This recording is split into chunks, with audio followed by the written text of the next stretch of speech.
L'annonce des résultats du concours de la fonction publique le vendredi 4 juillet a été suivie d'un point de presse très attendu du ministre du Travail, de la fonction publique et du dialogue social le samedi 5 juillet. Au centre des préoccupations des postes non pourvus, la persistance des faux diplômes et le sort des quotas réservés aux personnes handicapées.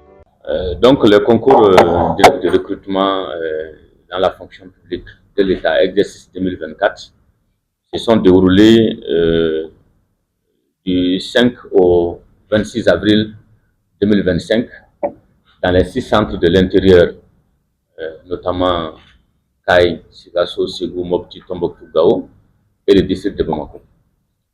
Donc, nous avons au total 58 075 candidats qui ont effectivement été inscrits au concours. Et on avait 773 postes à pourvoir. Et sur les 773 postes à pourvoir, nous avons 746 admis et 27 postes non pourvus. Et parmi les admis, nous avons 45% pour les femmes, en fait, notamment 332 admises, contre 55% pour les hommes, 414 hommes. Et en termes d'effectifs présents, on a 48 938, je crois, et puis les absences sont autour de 9 300 et quelques. Le nombre de postes restés vacants est en baisse cette année. Cependant, leur devenir reste une question en suspens. Nous attendons des éclaircissements sur la suite qui leur sera donnée. Les postes non pourvus sont entre autres les spécialités des contrôleurs des impôts, où on a 4 postes non admis, les techniciens de l'agriculture rurale, machinisme agricole 3. On a agent technique de l'industrie des spécialités mécaniques auto, où on a un poste non pourvu. L'agent technique de l'industrie spécialité mécanique générale, on a 2. Les spécialités électricité auto, on a 3. Au niveau de la mécanique auto, toujours agent technique, on a mécanique auto aussi, on a 1. Hydraulique, on a 2. Géotechnique, on a 1. Et géologie, on a 1. Maintenant, le reste, c'est dans le domaine sanitaire, notamment les spécialités DS. La plupart de ces postes non pourvus sont dus au fait que les gens on n'a pas eu de candidats.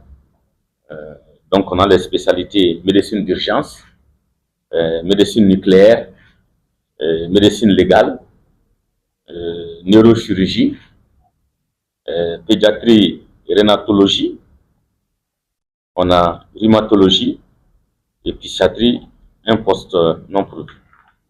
Pour les ingénieurs sanitaires spécialité biomédicale, maintenant des appareils biomédicaux, on a aussi un poste qui n'a pas été pourvu. Depuis 2022, les postes vacants sont reportés sur le concours suivant. Ça, c'est une demande même expresse du président de la transition. Donc, chaque fois qu'il y a des postes vacants, le concours suivant, c'est ajouté au quota du concours suivant. Par exemple, les 72 postes non pourvus de l'an passé ont été reportés sur ce concours-là. Ainsi de suite. Donc, les 27, ça va être sur le concours de 2025. Voilà. La lutte contre les faux diplômes demeure un défi constant. Malgré les efforts et une légère amélioration par rapport à l'année précédente, cette fraude continue de miner le processus de recrutement. Nous avons décelé 11 faux diplômes. Comme vous l'avez constaté l'an passé également, nous avons décelé 44 faux diplômes. Cette année, c'est encore moins, mais il y a toujours quand même la pratique des faux diplômes que nous constatons effectivement dans la participation au concours. Ces faux diplômes seront également transmis au niveau du pôle économique et financier à travers le contentieux de l'État. Quant au quota pour les personnes handicapées, le ministre a réaffirmé son importance pour l'inclusion sociale. Il a insisté sur le fait que la compétence et le mérite seraient les seuls critères de sélection, garantissant une transparence totale. Après examen des dossiers et des copies, nous avons 32 candidats qui sont déclarés admissibles, qui ont obtenu une moyenne de 10, auquel on va appliquer le pourcentage pour définir effectivement le nombre de personnes handicapées admis au concours. On ne cesserait de le répéter, le processus du concours est transparent.